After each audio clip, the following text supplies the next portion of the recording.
your pony knowledge by. Oh, better. I got a place where winning ain't tough to do. You wanna be cool, stable too. Your horse racing fantasy come true. But no, stable do. Download the Stable Duel app and play today. Friday, October the 14th, we are live with another edition of This Weekend in Stable Duel. We have the sniper, Barry Spears, myself, Gino Bacola, Matt DeSantis will be joining us in just a little bit, and we are excited to talk some Keeneland Friday and Saturday, little Santa Anita Saturday for you on a big Stable Duel weekend. My man, Barry, how you doing today, buddy?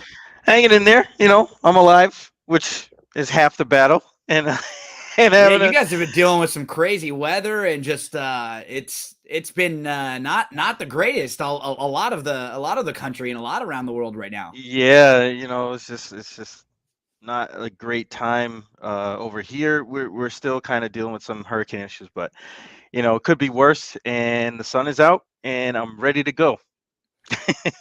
So let's dive into the schedule a little bit for the next few days. For Friday, there's no Santa Anita racing today. Santa Anita raced on Monday. They raced a holiday on Monday, so they'll race tomorrow. Santa Anita will actually pick back up tomorrow with a mandatory payout in the Rainbow Pick 6 tomorrow. So that pool, they're expecting to get up around $2 million. So we'll probably talk about a couple horses that'll be in that Pick 6 sequence for tomorrow. But for today, Keeneland, 2 different games, a $10 game and a $40 contest. Gulfstream and Laurel Park have contests. Then for tomorrow, Keeneland, Gulfstream, Santa Anita. Then on Sunday, we'll have Keeneland and Santa Anita. So we have a pretty consistent schedule. When Keeneland's running, you're always going to have a Stable Duel contest to fire away at. And we're just a few weeks away now from the Breeders' Cup. So we basically saw like the last round of preps, I think like last week for the most part. Maybe you have a couple other horses that'll have one more race and they'll try to wheel back quickly, but we'll really start to see the Breeders' Cup take shape now with everybody figuring out exactly where they're going to go. Today, my friend, where do you want to go at Keeneland? I'm looking in races like 2, 5, 7, and 9 today. I am 5, 7, and 8. Okay, well, let's start a little earlier on the card with the second, and then we'll dive into a little bit later on. For those of you who are watching us, I am always using the Daily Racing Form, DRF, when we're handicapping, when I'm looking at any races, any racetrack, anywhere, because the past performances on DRF are really convenient. They make it so simple when you're doing your handicapping. Horse that I like a little bit in race number 2 today is a Price, the number 4, Sailor's Chance. This horse is 20-1 on the morning line, and they'll be dropping in for a claiming tag for the first time. The blinkers come on. I think it's pretty simple when you look throughout his form. So they debuted against maiden special weights at Churchill and, just didn't really fire that day. Drew the rail going 5 furlongs in a field of 10. Following that, went over to Ellis Park in a couple grass races and did show improvement in back-to-back grass races at Ellis. Then went to Kentucky, went long at Kentucky. Again, those Kentucky Downs turf races are really, really tough. It was a good turf course that day. It was going a mile. Now you're going to cut back to 6.5. That's the cutback that I love. I love the fact that this horse has a foundation now after 4 races and a race at a mile last time out. The blinkers come on for the cutback, which should still help him show a little bit of speed. And I think he fits pretty well for a horse who's 20-1. I don't know of the horses who have run. You have 1 or 2 to the outside that have showed a little bit, but nobody in here is like an overwhelming monster. That's why they're at this maiden $50,000 claiming level. I think it's a pretty decent spot for a big price and in Stable Duel, Barry, at 20-1. This horse does not cost us much at all to use in our lineup. So I like Sailor's Chance in race number 2, the number 4 in here. Oh, yeah. Love 20-1 shots. I mean, I've definitely bet on horses who looked worse than this and probably lower odds. So I'm down with that. Sailor's Chance, the number 4 in race number 2. I think we both are looking at a play in race number 5 today. Barry, why don't you start us off in the 5th race? This is a mile on the turf. Yeah, Mountain and Turf allowance, non-winners of one, $110,000. Jeez, it's like a Big snake race purses. back in the Yeah. day, you know. I ended up on number 8. Isn't she lovely? So did I. That's Oh great. wow, Yep, that's we're on here crazy. together. You know, Isn't she lovely? Is that what? That's why you just wanted to sing it, right? You yeah, just I wanted did, I did. I to. wanted to give you my Stevie Wonder imitation. Yeah. But this is actually a horse I had in the stable mail. I bet this horse last time at Kentucky Downs. Ran excellent. Um, was wide, which was a thing that wasn't really towards the end of that, those days that they ran.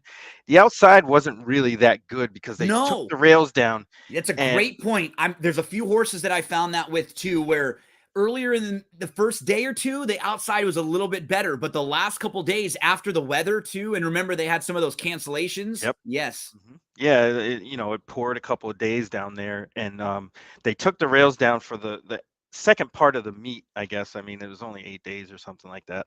But this horse made it was caught on the outside, was in the 12 spot, and kind of rallied on the outside.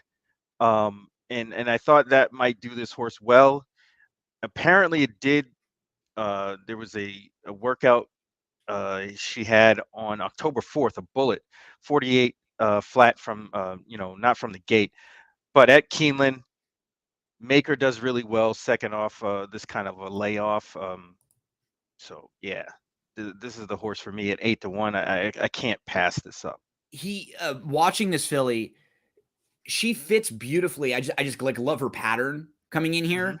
She's a filly who's a 4-year-old she's had some gaps in her training and in her races, and I think that's really been one of her major issues. Yeah, she's She's got raced a physical few problems. times, Yeah, and then she's had to take 5 or 6 months off. She's raced a few times. She's had to take 4 months off, and I love when you have a horse like this come into a different barn.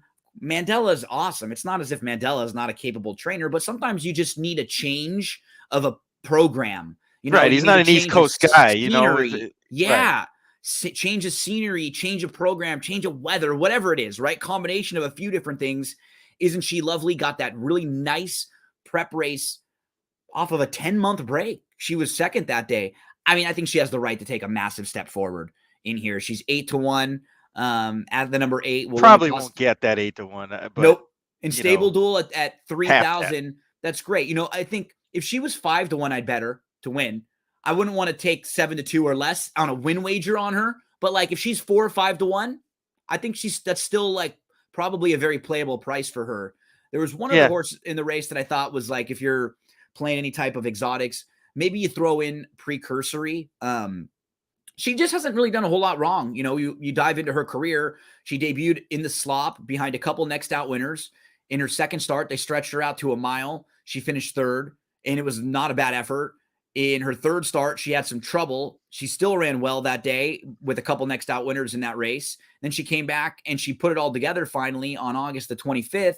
She actually has a sibling that's won on the grass also. If you're playing any kind of rolling exotics, I wouldn't mind throwing the 6 in, but I preferred the 8 at a little bit better price as maybe just a yeah. little bit better It option for Stable just Duel. it just seems like this race there's going to be a This lot of horses going to be the same price. I'd be shocked if a horse is under 2 to 1 in this Nobody should be. spot. And Right. don't let anybody, like if you like a horse and they get bet down like that, call an audible because Yeah. nobody should be that short of a price in this type of a race. No. Isn't she lovely? We'll both land on the 8 in race number 5. So I'll move along to the 7th race. Did you say you Got have one one? in the 7th too? Absolutely. I bet you we're on the same horse. Okay, let's see. Who do you go to Because here? this is another stable male horse. It's the number 9, Bolt Toro. Oh, okay, I'm right next to you. Okay, so you're on Oh, Bull Toro and I'm on Mystify. Talk about Bull Toro. yeah. Another almost identical thing that happened where this horse ran at Kentucky Downs, was kind of on the outside, was wide, made a move and just missed at 11 to 1. Beat Stay Lost in that race. Was a huge improvement off of the maiden or the first time with the Skizza at Churchill, and almost doubled Spire points, which is very interesting. Mark Cassidy tends to do very, very well at Keeneland. Mm-hmm. It's And like he primes them for the meet too. He yeah, has a lot of horses that are ready to run in that month or so every he time. definitely does. And I just want to hope this horse doesn't get too far back, because the horse that they're probably going to play on the inside, I just don't like at all. I just couldn't Yeah. come to even thinking this horse is a threat in this race. May well, she may well win, but not At the with my price. money. Yeah. Yeah, with a short price, a horse that doesn't look all that great on paper. Self-confident, looks like a dead closer. Maybe that horse may lay a little bit closer today, but I'm still thinking that Boltoro will be in the right spot at the right time. I'll be right next door to you with Mystify. Mystify is, she checks a lot of the boxes that I'm looking for. She debuted going 5.5, and now she'll stretch out. In her debut, she had, it's kind of a slowish start. She had some traffic. She kind of loomed up into contention, but the top two had already separated, and it was a little bit better than the race might suggest on paper if you're just looking at the running line. And then, you dive into her pedigree, and, she has a dam who won on the turf. You go to her, her siblings, and Straight No Chaser, turf winner. Sober on Sunday, 5-time turf winner. You have Lambeau Lady, who only tried the turf one time. You have Don't Show Weaknesses, who tried the turf 4 times. You have Hangover Saturday, who's a multiple turf winner. And it just feels like turf is good for this filly. She ran a really nice race in her debut. That was 4th. That might not jump off the page to a lot of people because it was at Ellis and it was sprinting, but I think she takes a big step forward in here. She is 8-1. So it's the 8s for me so far on Friday. Crazy Keeneland. 8s. Crazy 8s, You know baby. what? I really appreciate you, because I don't know if I've expressed this before, but I am so glad you did not show the replay from Ellis Park, because you can think in your head of that Denzel Washington gift from Malcolm X when he slams his table and throws his glasses. That's me every time I watch Ellis Park replays. Just every shaky. time. It's just can't see anything. I'll talk you through them ridiculous. from now on. We won't have to worry about those Please ones. do. I won't put us through that. But the 8 horse should offer you some value here. Barry and I will be right next door with the 8 and with the 9. So I've got one more in the 9th. Did you say you have it in the 10th to close out? Yes, sir. Okay, so let's go 9 and 10.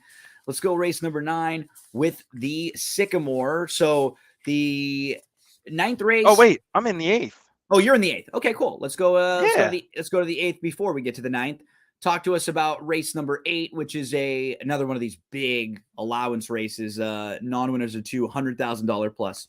Yeah, this is a race I thought that had a lot of opportunity for chaos. There's a lot of horses doing a lot of different things here, and there was quite a bit of speed, especially towards the outside. American Icon, Appeal Denied, Strobe, they all look like they want to go. You could even throw Anchor into that group. Mahamel, it's going to be quick up front. I'll just say that. There's quite a bit of speed here. And I ended up landing on a horse who should fall into a immaculate trip, is number 9, Drive for Fun. This horse, second off the layoff, which is always something to think about, because I'll get a lot of winners that way, especially from a barn from, George Arnold, who does pretty good with those kind of runners. But this horse's 2 races, one in November, one in January, fit right well with these. This horse is 15-1 on the line, but it's going to get, a 4-1 trip. Hopefully, I don't think this horse is going to take much action. Hopefully, no, I like this horse too. But I just like where this horse is going to be placed. Whether he's good enough to win or not is another story, but I can't pass up an opportunity to play a horse at a big price that has a really good punch. shot. Yeah, Yeah. I should have so much punch cutting back here and just sitting in a nice spot behind some speeds. It is a good spot for the number 9, who is 15-1. So lots of big prices for us today on the Friday card. Drive for Fun for Barry. Let's get to the 9th, the Sycamore. See if we can close this out for everybody on Friday with a nice winner in the stakes here. And you know, I'm gonna lean to the outside. I can't imagine this horse is going to be this price. Baltus. This horse is Oh 12 no. to 1 on the morning line. Yeah, I took and, a long look at that horse too. and in Stable Duel, I mean, this is the type of horse I'm looking at because he should be a 6-1 shot in here. Honestly, And he like probably will be. and he probably will because be. of the connections. Exactly, 100%. Mostly. But when you get a horse like this in a chance to play in a Stable Duel lineup, and maybe he plays a little trickier in your pick 4s or pick 5s, his overall career it's really simple. I mean, he debuted in September and he just didn't fire that day. He got action as you would expect for a Chad Brown runner. He was off for a few months, came back in November again, had some physical issues. Just keep in mind, horses, like people, we're not robots or machines. Sometimes you're going to have some physical issues. Not every horse that comes out of the Chad Brown barn can just immediately go out and win and everything go perfect. But after those first 2 races, time off, shows back up as a 4-year-old in April, just misses, beaten by a neck, and then 3 consecutive Rips easy off. victories. Yeah. Like stepping up the ladder every time, showing improvement. If this horse can take one small step forward again right here, I mean, he's right there on the wire with the rest of this group. And in groups like this, where you have some really classy horses. Arklow has earned $3 million. You have a horse like Red Knight who's earned up over $1 million and who's in good form right now. Admission Office is a 7-year-old. The 3 inside horses are 8 and 7. Some of the better horses in here are a little bit older. Yeah, Channel Maker, 8-year-old. Temple's a 6-year-old. They've been around for a while. This is a horse who's kind of on the upside. I don't know if we've seen the best of him yet. And probably not. I like his running style. I like the fact that he doesn't have to be way out of it for a horse that's going to be going long. He can put himself in a really nice striking spot. It'll only cost you $750 to use in your Stable Duel lineup. I think I'm definitely throwing him in, and he's a pick 4, pick 5 horse for me. Feel like Baltus has a lot of upside and should just sit in a beautiful spot. Absolutely.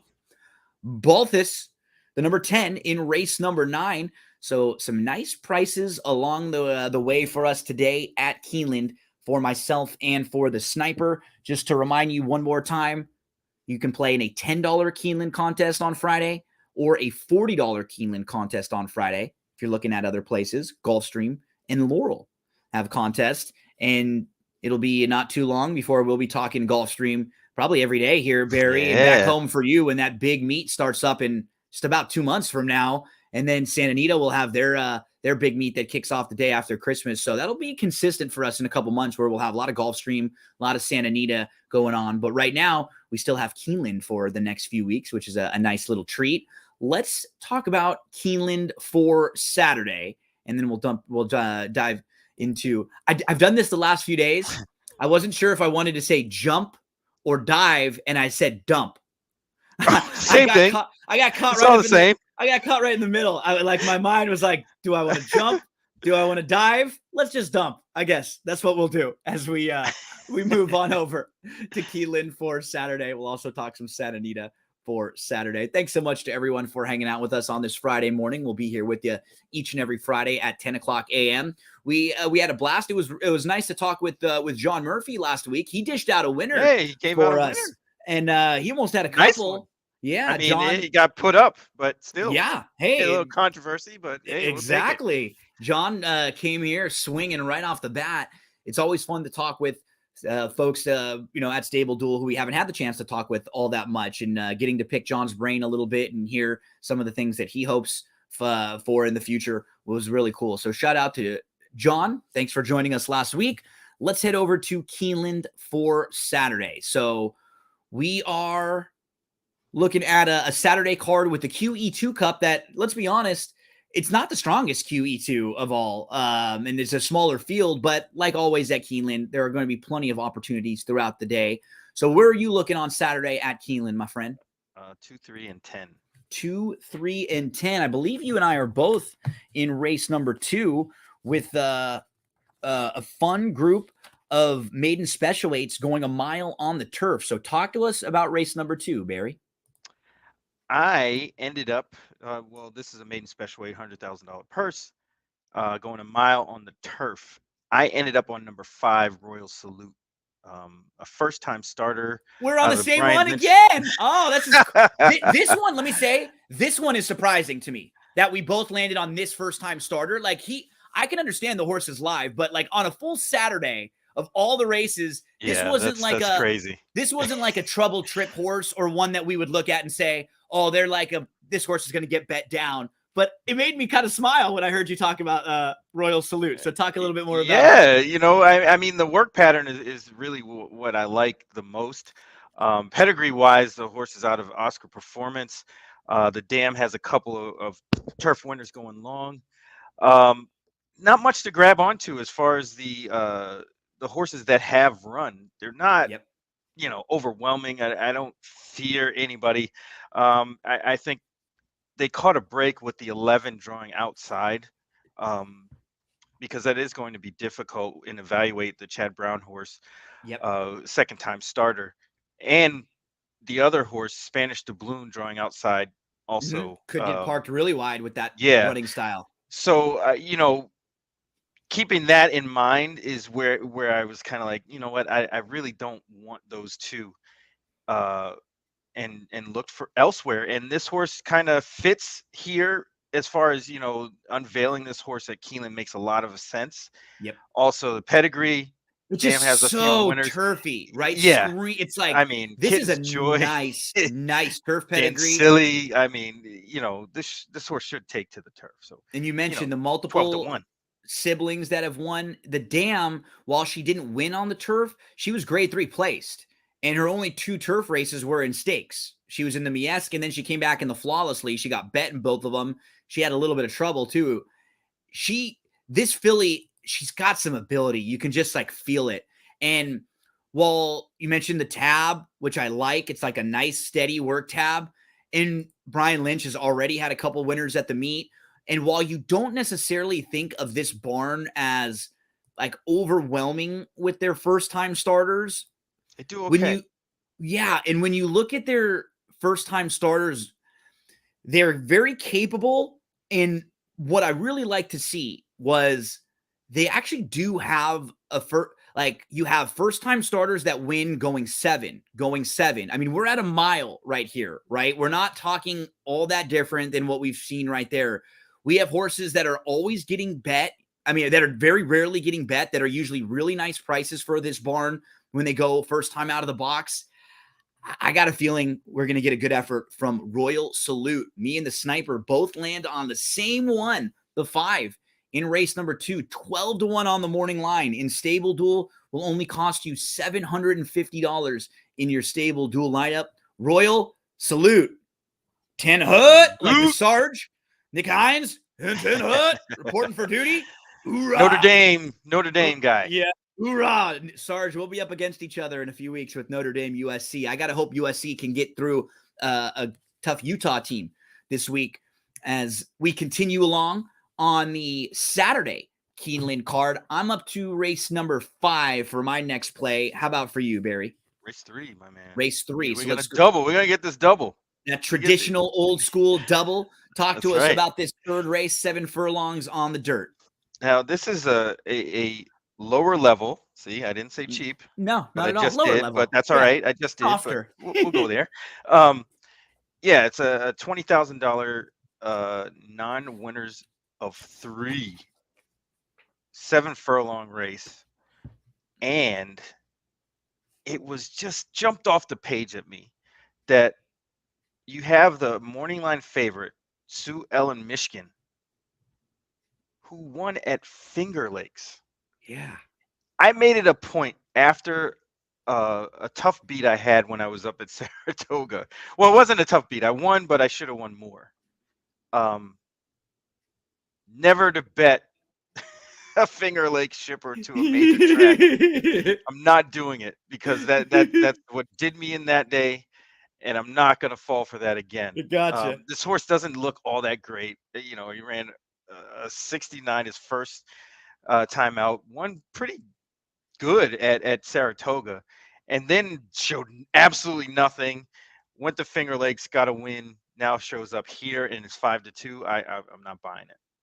Just can't do it. Then the second choice, this horse next to him, Legendary Gift, just doesn't look any good. Coming in from Prairie Meadows, hasn't run since August 8th. I mean, I can't bet either of those horses at short prices. Yeah. So I just immediately started looking elsewhere. It looks like quite a bit of speed. Those two horses plus the outside Super Tail of Houdini. This leaves me with the 3 Weekend Fun, who should fall into the right trip. Now, this horse's form is kind of dirtied up a little bit. Been running on the turf the last 6 times.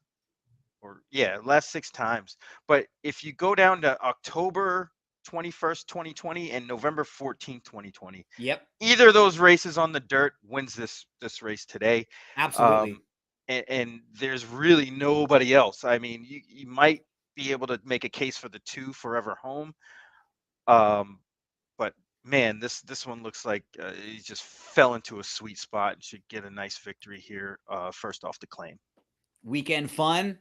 One of these weekends, you and I got to get together. I feel like we'll have a little bit of fun. Yeah, man, you got to come to Disney World. The cameras may not be able to keep rolling the whole time. We'll just say that. I was going to say we'll have a little too much fun going on out there. Shout out to our buddy Jake, who's checking in with us this morning.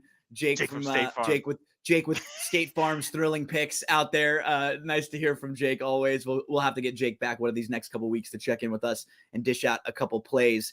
So race number 3 for Barry, a little Weekend Fun. Cheers, my friend. Yes, sir. Drink some shots, smoke them if you got them. Whatever is your taste. Have fun on the weekend. Whatever is your taste. I'm gonna move along to race number 5, and in this one, this race is sort of like it's basically a stakes race. They're running for $140,000 for horses who are just dropping out of stakes races that maybe found the stakes company a little bit too tough. You'll see a horse like Moulage for Brown. You'll see Kentucky Ghost. You'll see In Love, who are all classy horses who have faced better. I wonder if these horses showing up in this spot, though, kind of says something about them, that maybe they're just a cut below, or maybe they're not doing a little bit as well as they were. Yeah, right. Just not the confidence to put them in a tougher spot. The horse who I like, who kind of fits the same profile as some of these, but is going to be a way better price, is Gray's Creek. I looked at that horse really, really hard. Almost picked him.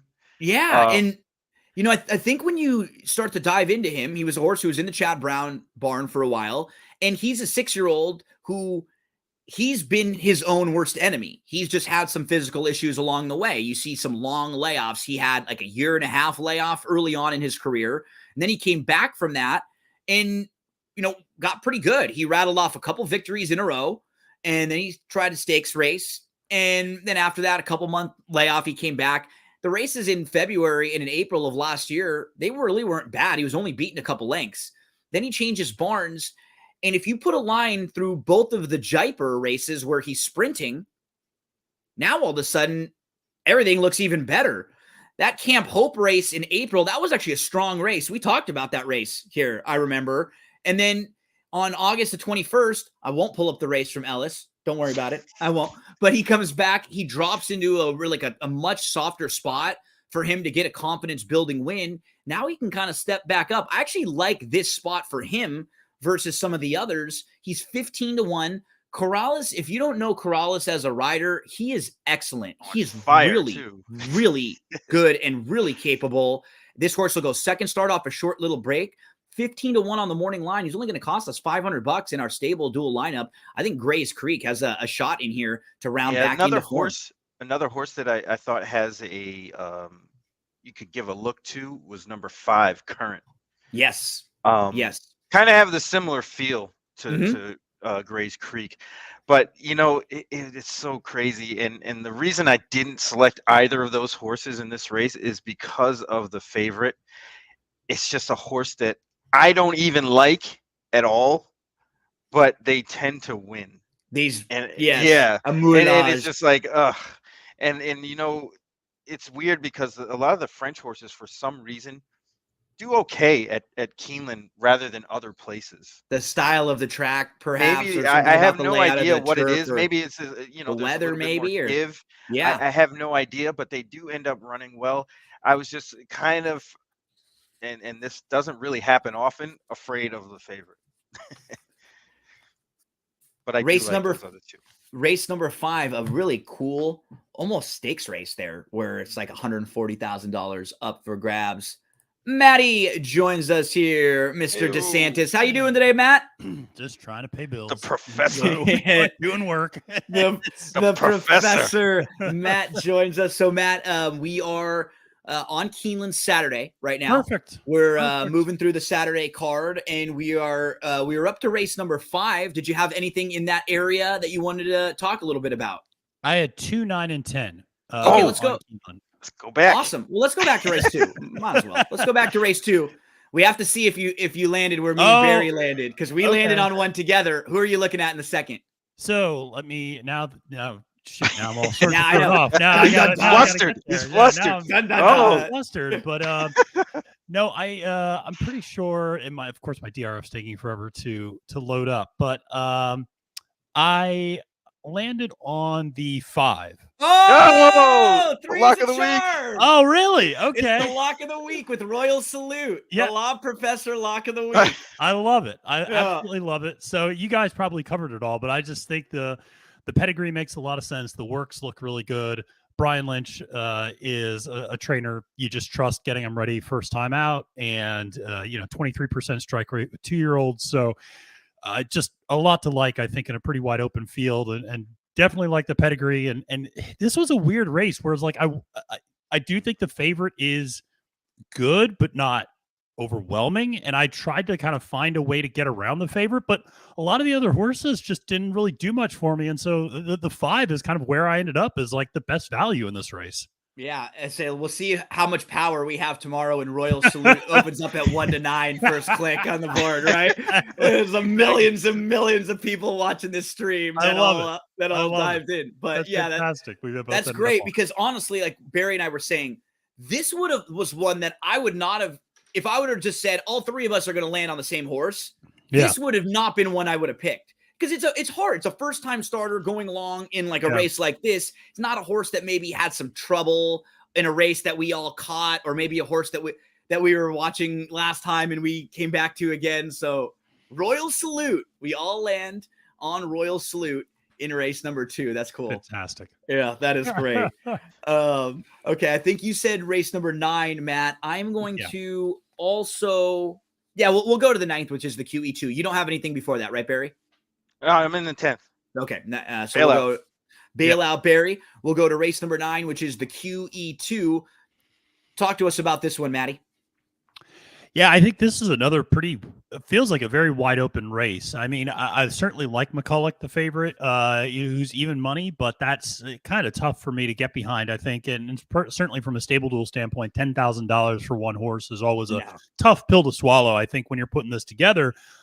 I ultimately ended up on the 7, Paris Peacock, which is the first time North American starter. Part of the but I think you could go a lot of ways with this one. I think California Chrome, maybe somebody's going to talk about. I don't know, but that's an interesting horse as well. 15 to 1, but Paris Peacock at 10 to 1, $1,000 in stable duel. Here's what I would encourage you to do. You have the DRFs up, Gino. Yep. Compare the time form rating figures of Paris Peacock's last 4 races, and look at Bella Bell's last 4 races when she came over. Those don't even look in the same ballpark. Same territory. And Bella Bell came over and has been competitive. Exactly. Bella Bell came over and has been cleaning up on the West Coast. Has a grade 2 win at the San Clemente. Finished second to Spenderella, who I think is the best in this. And that's the key. So if you wanted to say, okay, maybe she was facing soft company on the West Coast. I mean, she was a runner-up behind Spenderella last time out. Exactly. And that's all the credibility you need, because I think Spenderella would wipe this field up Absolutely. if she was running. And so, so just looking at that, I now go back to Paris Peacock, and I'm like, good Lord, this horse is significantly better than a horse that's been crushing West Coast competition. I just think this is a horse that makes a lot of sense. Feels like this is a horse that's also starting to learn how to win when the last 2 times out. She's never run a bad race. Exactly. Never run a bad race, and is on her regular running cycle. I mean, this is not a first-time North American starter that's coming on a 6-month layoff or something like that. This horse ran last month. So it reminds me a little bit more of like a Joseph O'Brien horse that comes over and just kind of keeps in their regular running cycle. Yeah. And so I like Paris Peacock at 10-1, especially. Not going to cost you a lot of money, and I think it's going to get a really nice trip. I very much agree. I think if you're playing any kind of like pick fours or pick fives, I think you have to throw this filly in as a wild card. Like, she's just a total wild card in this race. It's not a strong group. Let's be honest. Like, it's not a deep group, and the group that's in here, they're a little low and a little lacking on speed figures. They haven't been like the fastest fillies. Yeah. From a stable duel standpoint, I don't know if I'd use her, but I definitely would throw in, if you're playing like pick fours and pick fives, the 2, because Yes. I Got to play the other love Chad, two. right? I think that horse has a huge upside, and who sitting gets on a the big lead? race. She gets I the don't know. lead. She might be on the front end in here. I I mean, don't think honestly, she wants the lead. I think Bella Bell goes to the lead. Yeah. That's my impression. Yeah, I mean, if you look at the rest of this field, there is nobody No here speed. that has ever shown that type of speed. And the reason why I kind of thought that the 2 might is because of Pratt. Because sometimes he takes the initiative and gets a little aggressive, and he's sort of drawn down towards the inside. I could see him just, if she has a good beginning, just go on with it. She was pretty close up at Belmont when she, on the slop where she sat just off. In her last couple of races, she's come from a little farther back. I mean, I just think she's sort of naturally quicker than most. But you're right, Matt. I mean, Bella Bell should be close. If I were Rispoli and D'Amato with Bella Bell, I would say the same thing. Hey, let's make sure she's in the top 3 here, because she's probably one of the naturally quickest in this race. And I don't really have a problem with her at 5-1. Like you were saying, usually I don't like the West Coast horses coming over as much, because the West Coast turf divisions are they're not as deep. On the dirt, it's fine. Doesn't matter. Yeah. There's like the good horses are on the dirt out there too. But that was a really good point you made with the time form ratings and just seeing the difference between Paris Peacock and with Bella Bell. So Paris Peacock for Matt at 10-1. Barry and I both think that the deuce, Gino Romantica, is a fun play. It's a dump. You don't want to dive or jump. You want to dump it on Matt missed that one earlier today, Matt. That's so funny. I was having a tough time. I got caught the last couple of days in between whether I wanted to say jump or dive, and I said dump. I was like, let's just jump up and then let's dive over here. And it was, no, let's dump over here. And I was like, wait, did I say dump? Yeah, I did. I caught myself. So the deuce, we're talking all about. Deuce is wild. Deuce is wild. Deuce is wild today. I'm going to need, and it always makes me think of my guy, Vin Scully. We need Vin today for Dodgers, knock on wood, as not a great Dodger game the other night where they really blew one. Do we have anything left at Keeneland for Saturday, fellas? Bail out, 10th race. both of us. 10th. Yeah. Bail it out, fellas. Tell us who we're talking. Bail out Barry first. You know what's crazy? We're going to come full circle with this because I do like number 2. Alexandros. One more deuce. I think that horse has a good chance to fall into a perfect trip. You have a lot of speed to the outside. Divine Leader, Beverly Park. My man Flintstone may show some speed. Even the Queen's Jewels might have to go a little bit here. Feast has speed. Big Sport has speed. Montauk Daddy. And it just looks like a lot of that in here.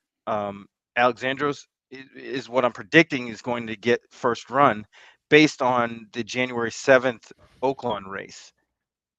If they get that kind of trip, this is good money. I think the last one probably was a needed race. Came back off of that race, put up a bullet, 1 out of 14 at Churchill on October 8th. I think this one is sitting on a big race. Oh, Gino, you're muted. Gino's over there coughing and Alexander, out. I was gonna say, it's like I've never done one of these streams before. Seriously, Alexandros is another price play. We've got a lot of massive prices throughout. I think a lot of them. I think a lot of the ones we gave out, the morning lines are just slightly off. I agree. I agree. They're gonna get bet down, and we should be able to help. I mean, it shouldn't be nice for your building your lineups. At least it'll make it a little bit easier. The morning line, for absolutely. Playing these stable duel contests. Matt, talk to us about the 10th and final on Saturday at Keeneland. Yeah, I like a big price here. I like a horse that Barry mentioned, Divine Leader, the number 9, 15-1 on the morning line. And what I really like about this horse is I want us to look at the running lines of this horse. This horse, oh wow, it just takes 1 second. Baby does. Yoda, Visitant, and Cody's Wish popped up. Exactly, but this horse is run against class. But take a look at what this horse does coming off a layoff.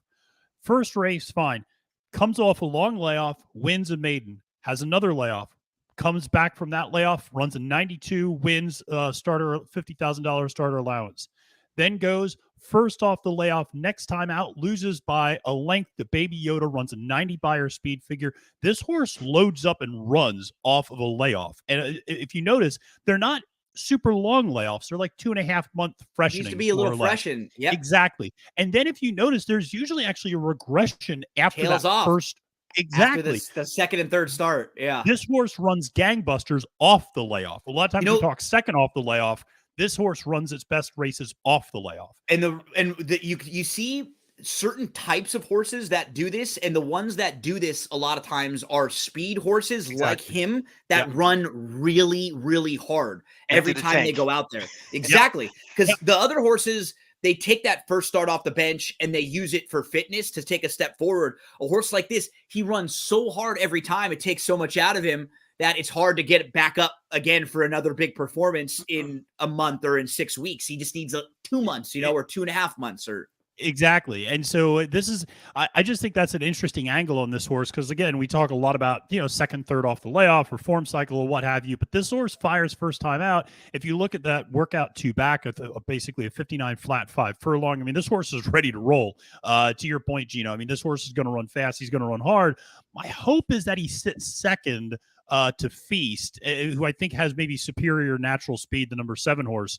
But, if he does, he can work out a trip that he's had in the past where he sits kind of second, third, and then wins. He doesn't need to have the lead. And I just think at 15-1, that's a huge price. At $500 on Stable Duel, that's a really low cost for your stable edition, and a horse that I just think is going to fire coming off of a layoff because that's what he always does. And so even if he doesn't get you a win for $500, if he gets you some positive points, that's a nice verdict in the bailout race. He's drawn very well for the possibility of sitting, right? Yeah. If the horse draws post 1 or post 2, he probably can't sit. He's going to get shoved. But now on the outside, he can have a good start, look over, see what everybody else is doing. The 7 goes, okay, I'm gonna park myself a half length off of him. Exactly. Right to his flank and just try to wear him down. You know, it's a good spot on Divine Leader. I'll definitely be throwing this horse. Shout out to Beverly Park and 21 wins. Seriously, what a warrior that horse is. So cool. 21 wins in 5-year-old 40 too. Starts too. And I love looking at horses like this that are able to move from some of the smaller tracks and then step up and get the win at Churchill. And then run 23 times in a year. I was going to say, this makes Alfred James look wow, I didn't even realize the year. You're right. I was just looking at the overall record. This year. I wasn't looking at the one half of them. He's won 11 times this year. Yeah. And look at the Churchill, Timonium, Colonial, Delaware, Belterra, Thistledown, Monmouth, Charlestown, Laurel. Wow. This is about as cool as a horse as you'll see. Mahoning Valley down here, back down at Turfway. Yeah. We got to get this horse out to the West Coast in Southern California, get a couple tracks check them off the list there for Beverly Park. So that is Saturday at Keeneland. Another excellent Saturday Keeneland card as we'll turn the page to Saturday at Santa Anita.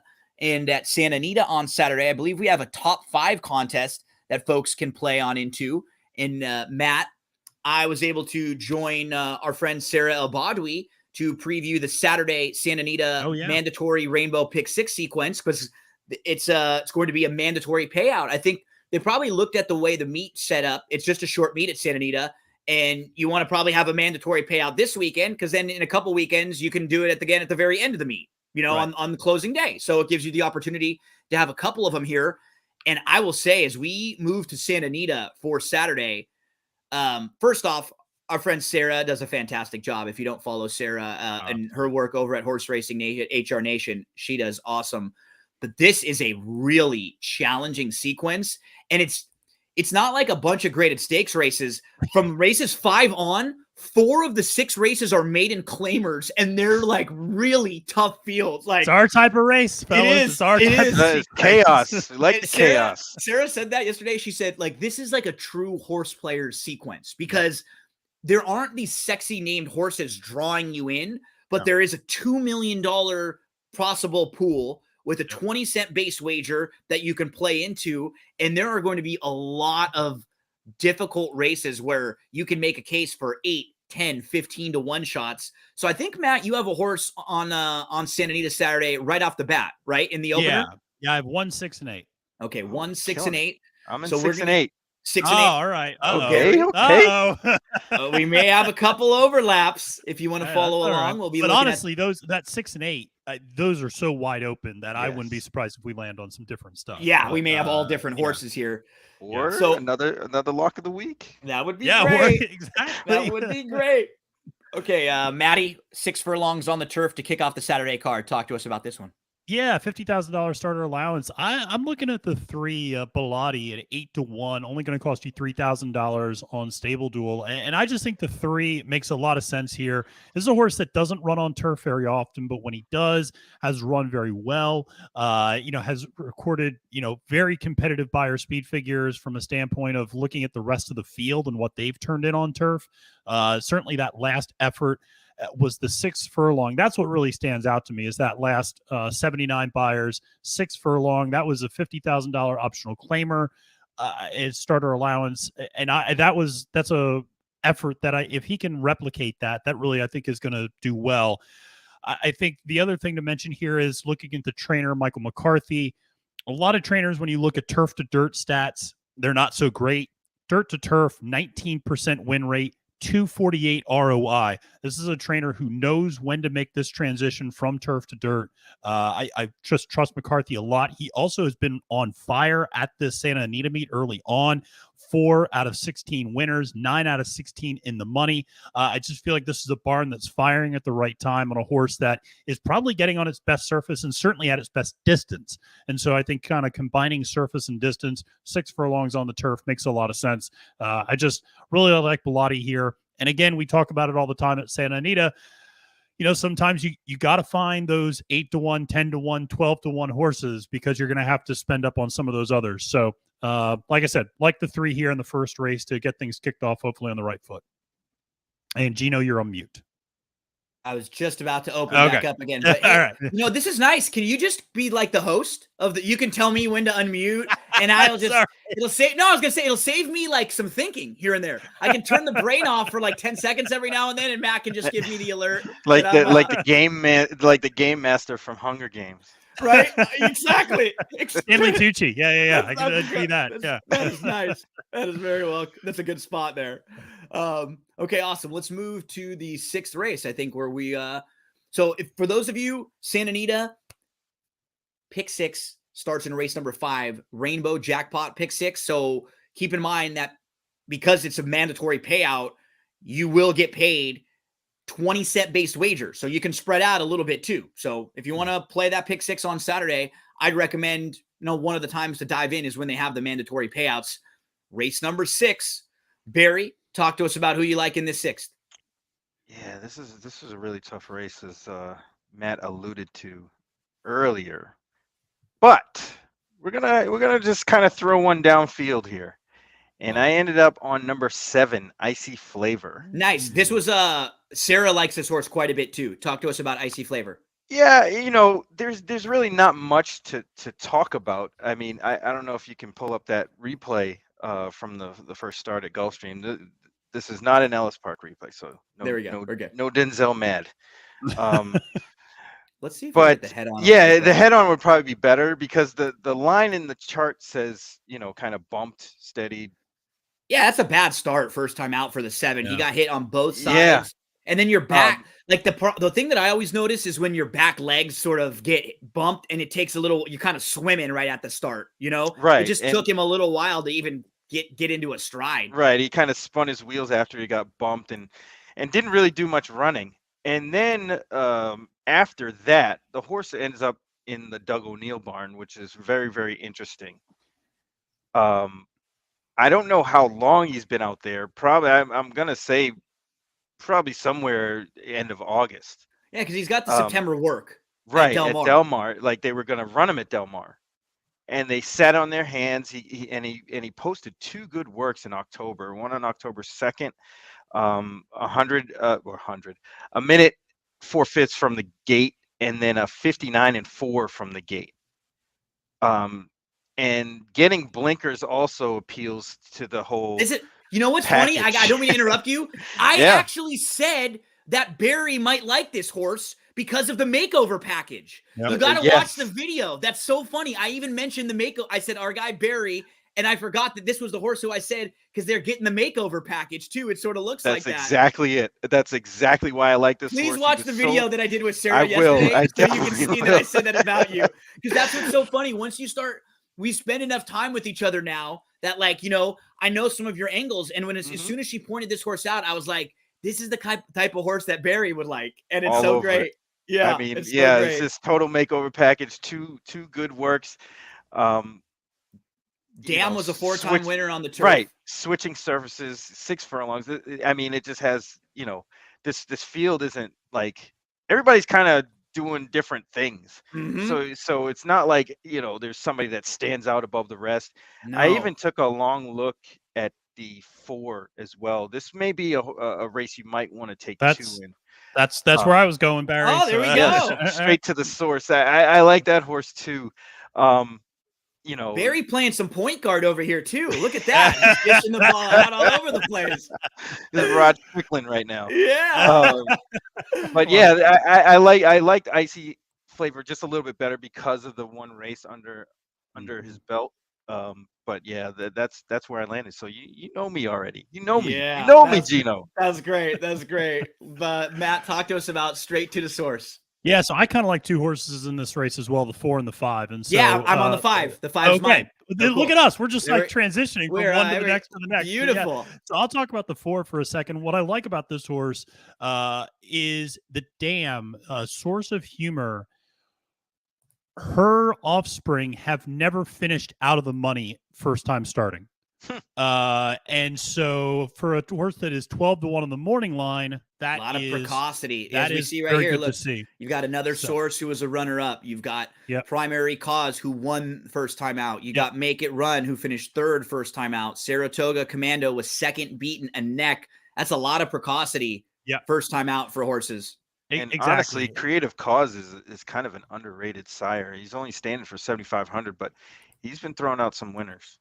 Yeah, exactly. No, on and so, on either surface, too. Mhm. Yeah. Yeah, he's got a nice little resume. So I just, really, like I said, getting this horse ready. Ruben Alvarado, who's a longtime assistant to Peter Miller, obviously knows the circuit out there well. Very strong trainer stats from a standpoint of first time out, 29% winners, first time turf, 36% winners, first time Lasix, 25% winners. So there's a lot to like there. Turf sprints, 26% winners. I mean, so that you see trainer intent, you see precocity in the pedigree. I just think at 12-1, this horse makes a lot of sense as a first-time starter. Now, we just saw the replay. First time starting, you never know what happens. Something could take place. Somebody get bumped. Somebody misses the break. But it feels like a horse that's going to show its best stuff here first time out. But I also like the 5 Facetious. So, Gino, I'll turn it over to you to talk a little bit more about that horse. Matt, and I've heard you mention this too with some of your angles and reasoning too. I'm such a big fan of a horse that you can go all the way through their races and Yep. like everything makes sense. So this horse has raced 5 times, and if we go through each of their races, I understand the effort. I understand what happened. I like getting a good feel of an entire horse's career like this. So Facetious debuts in September of last year, 2021 at Del Mar in a 5 furlong turf sprint, he runs really well. He has a slowish start. He finishes 4th. He's only beaten 3/4 of a length. In fact, he runs so well that he comes back in his second start and he was only 5-2. They bet him down. He had legitimate trouble that day. The race has already come back live and produced next out winners. And those were both solid efforts in turf sprints against better. Remember, those are against maiden special weights. So in his third career start, they decide to stretch him out a little bit. He finishes 4th in a field of 12. He finishes behind a horse named Handy Dandy, who, if we just want to use him as kind of like a measuring stick, like Handy Dandy is an upper allowance horse and a stakes horse. He's multiple stakes placed. He just won a first level allowance at Del Mar. Other horses in this race, like Shut Up Michael, are also high level allowance horses. And Facetious ran very well that day, finished 4th, ran exactly like you would have expected a horse going long to run that maybe didn't want to go that long. Showed a little bit of speed, tired, ends up finishing 4th. Unfortunately, he was off from November to July. He shows back up in July in his first start off of an 8-9 month layoff. And he's going 6 furlongs on the dirt. He shows some early speed and then he tires. So then after that, they said, let's put the blinkers on him and go long on the turf. Let's see if that works. Well, he flashes speed, but he just doesn't want to go that far. Now you take the blinkers off, you drop in class, you cut back, and you're going third start off the long layoff. I think we're going to get a monster effort from this guy here, Matt, cutting back to a turf sprint. You know what's crazy is, and I have to pick Chuck's brain on this a little bit more. You see how the horse was, not wearing fronts, then wearing fronts. I don't understand, the on and off front bandages thing.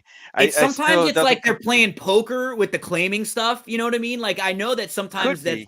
But this is a horse who wasn't in any spots to be claimed. You know what I mean? So that was why it wouldn't have been that issue. And sometimes it's just a little sore here and there, and then you see them and you're like, I don't know. That makes me. I just don't know. I don't know. You know what I mean? I can't either. Yeah. I don't have enough information to make an assessment on what that means. But let's have a future Going in Circles segment on that. Yeah, I'm gonna ask on a big Monday. The other thing to point out here is the trainer, I know it's a small statistic, but is batting 100% when taking the blinkers off, 2 for 2.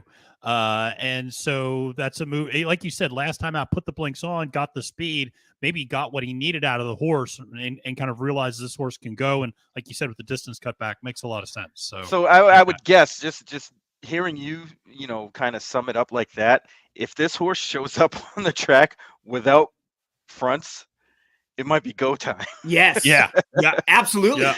Right. Absolutely. You're right. And Pipey, there was a while where Pipey was the king of turf sprinters.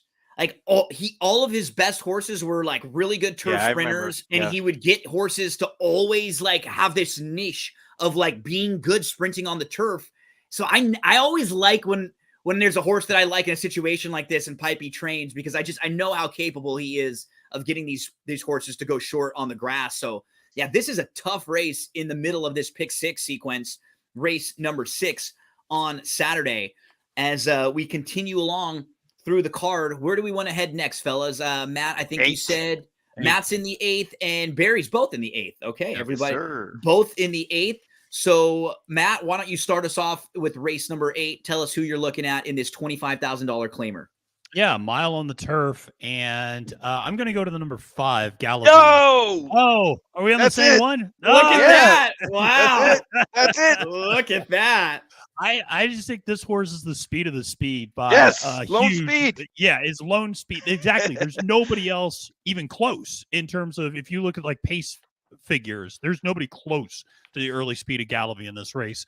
And I like the distance cut back. This horse the last 2 times out of miles just couldn't get it done, faded pretty badly. He's going back to the 6 for or as I guess sticking at a mile. But I just think, again, there's no other speed to push Galloping anymore and can set its own fractions this time. So I just think this makes a lot of sense for a horse that always seems to be running pretty honestly. And like I said, last few times out hasn't been great, but is Those also dropping down fractions in were class. so insane last time. Quick. They Exactly. were so fast. Yeah. Exactly. No, I mean, 21 and 44, nuts. I mean, you just can't do that even out in the West Coast. And so, I think we'll be able to set whatever pace it wants to.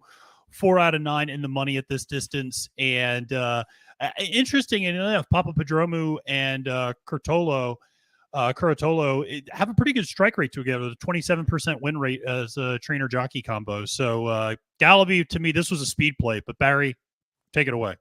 Yeah, I mean, I just thought the only other horse that could possibly run with this horse was the 8 Novella, Yeah. but Gallavy's She still wants quicker. to sit, I think, right? I mean, Yeah, she's a lot better sitting if she Yep. can just sit right behind. And I just don't think she's nearly as quick as Gallavy. If Gallavy wants this lead and wants to go get a couple lengths on the field, she could. The only horse I thought might be able to would be the horse, the 12, if they shove, stretching out with Maldonado. But I just don't think she's even as quick, like, Nah, as Gallavy naturally. Like, even if they, Right.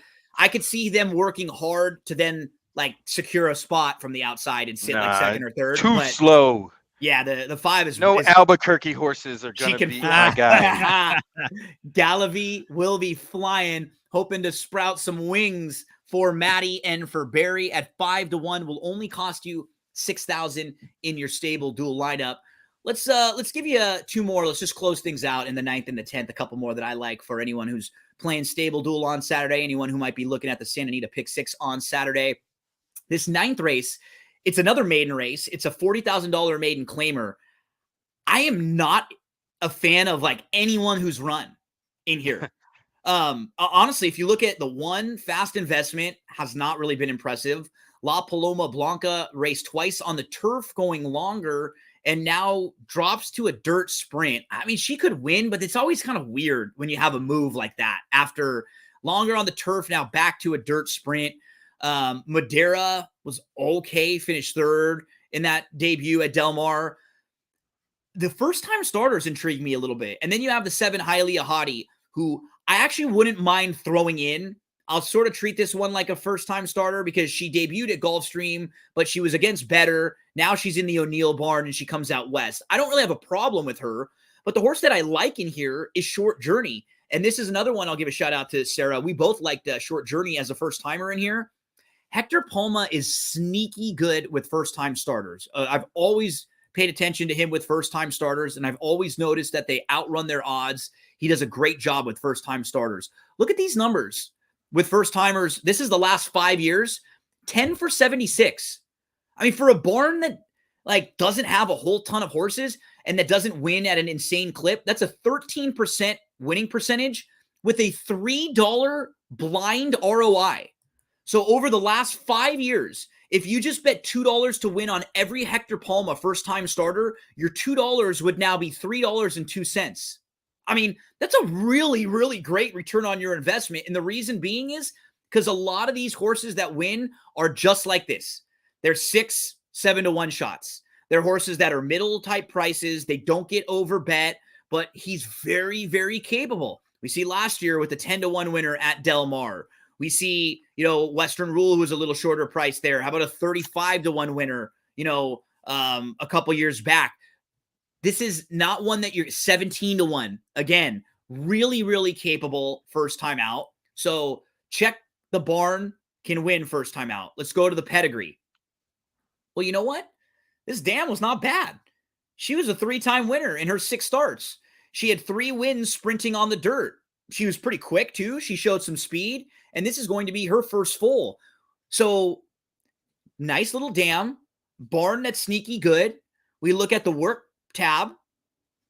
It's solid work tab. Like a nice. Palma also trained the dam. Yeah, Palma also trained the Dam Freedom Journey. That's another positive. May have been like a work that they either missed or they were off about 4 works back. But then what I like to see, 4 right back up. works right after. And sometimes you never know when it's the transition from Del Mar back, right? It might just be traveling. It might just be there was a few extra days before that next published work because they were at Del Mar. They had to get back on the van and come back to Santa Anita. So the schedule maybe was just a little bit off. I don't think there was any issue And I just am not impressed with the rest of this field at all, No, you honestly. can't be because look at the two. Yeah. Uh, what are they doing? That's what I mean. I just What are they doing? I mean, you have this horse that is a kitten's joy going back to dirt. hasn't shown any stick at Right, all. nothing.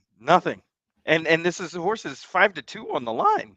I just How? thought absolutely looked like a race for a first-time starter here. And Palma is very capable. Short Journey would not surprise me at all in here. So at 6-1, throw this one in your stable dual lineup for 5,000. Make sure to throw her into your pick 5s, pick 6s, pick 4s, any late exotics that you play. And then we'll close things out with one of my favorite pieces of archaeology that I had to do this weekend, beach grass. So I gave out beach grass on this show back in March when beach grass won at 18-1. And the only reason why I noticed beach grass in this race is because of that. Like, if I wouldn't have played this filly before, I wouldn't have looked at her form and thought to go back to her. But I was like, oh, I remember this filly. And I started to look at what happened. So remember, she was a maiden that won at this level to break her maiden on March the 12th. She was 18-1 and she beat winners this exact level. So then after that race, she stayed at the level. She was only 4-1 the next time out, but she hit the gate. She had a brutal trip that day. She comes back on May the 1st again at the same level. Again, she has a brutal trip. She checks. She's all over the place. She's in tight. She's in trouble. So right after she wins at the level, she has 2 back-to-back trouble trips that kind of throw everyone off her scent. Then she returns to the races on September the 5th at Del Mar. She hadn't raced in a few months. That September 5th race, she's better than that 5th place performance looks. She misses the break. So all of a sudden, she's back to 9th. She's back to 10th of 11. She's about 6 or 7 lengths off. And she is behind horses. She's really traveling well. She moves right up into contention. Just got nowhere to go. And she shows some really good late energy to finish 5th. It was a sneaky good effort. And I think she's back on track to take one more step forward to put her right back where she was when she won at this level at a massive price earlier. I mean, you just make excuses for those last couple races, which I was able to do. I think she's a great price. I would love to be closing a pick 6 and have her and a couple others on the ticket. She could be a really, really nice way to close this thing out. And I love this Saturday card at Santa Anita, not because it's a Breeders' Cup style card, but the races that we just talked about. I mean, in this same 10th race, you can make a case for the 5, the 3. Lizzie D came out of a really good effort at Kentucky last time out. You have the 1 In Your Face, who was a monster winner. Ropers and Wranglers is really quick and wouldn't shock at all. I mean, you can make so many cases for really fun price horses. School Dance comes into the D'Amato barn for the first time at 5-1. I wouldn't talk you off. I probably wouldn't want to use Dolly May just because she's a short price in what looks like a really wide open race, but she could absolutely win. I love this card on Saturday at Santa Anita. Couple stable dual options. Actually, just one for you on Saturday. $25 top 5 game, but you also have the mandatory payout pick 6 on Saturday over at Santa Anita. So, fellas, I feel like the last few weeks we've had moving pieces. I was kind of doing a lot of stuff last week. We've been moving around. It was fun to sit down for a little while with everyone back. Maddie, we missed you for the first little bit, but we were able to all come together and get another lock of the week. Which Absolutely. Which is absolutely what we want. Matt, tell us what kind of stuff you've got out there, any kind of content or anything that we can check out this weekend. Always got a lot of stuff, but if you're interested, follow me on Twitter at the handle @FailDeMenace. I just posted my Capping the Card, which runs races 1 through 10 for, that's right, all 10 races on Saturday at Keeneland. I give an up top pick as well as a top value pick for all 10. Include stable dual pricing with the graphics, so people who are playing that stable dual game can absolutely follow along, see what sort of prices I like there. Hint, Kentucky Downs shippers, and basically anybody who ran a Kentucky Downs last time out, I am going all in on. And so you have a lot of stuff there, Breeders' Cup prep videos, all that sort of stuff. And then I know, I did a a fundraising thing around the time for the Kentucky Derby for off-track thoroughbreds, and going to be planning to do something around the Breeders' Cup in that space as well. Still kind of formulating what that is, but if you follow me on Twitter at Failed to Menace, we're going to be publicizing that in the next week or two. Excellent stuff, Maddie. Appreciate it. We're working on. I've been kind of spitballing for a while too, and I'm talking about doing it with BTV, the place I do I do a little work with, and I'd love to see if I can maybe get you guys incorporated. I want to do a marathon sometime soon for charity, to raise money for charity. Like I feel like a 24-hour live stream where we could have people taking shifts.